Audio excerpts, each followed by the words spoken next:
آج کا سبق نمبر 2، اللہ تبارک و تعالیٰ کے بارے میں عقائد۔ سوال: اللہ تبارک و تعالیٰ کے ساتھ مسلمانوں کو کیا عقیدے رکھنے چاہیے، یعنی کس طرح کے عقیدے رکھنے چاہیے؟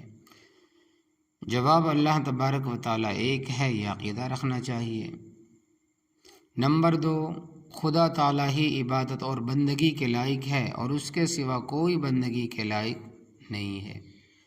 نمبر 3، اس کا کوئی شریک نہیں۔ نمبر 4، وہ ہر بات کو جانتا ہے، کوئی چیز اس سے پوشیدہ نہیں، کوئی چیز اس سے چھپی ہوئی نہیں۔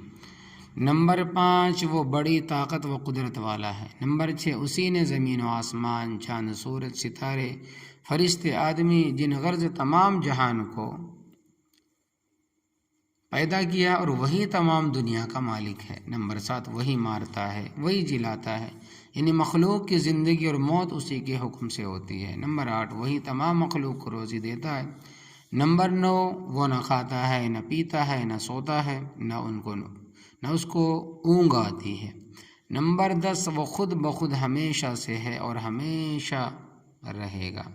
تو یہ ہے اللہ تبارک و تعالیٰ کے بارے میں عقائد۔ ایسا عقیدہ رکھنا چاہیے جب ہی جا کے وہ مسلمان ہوگا۔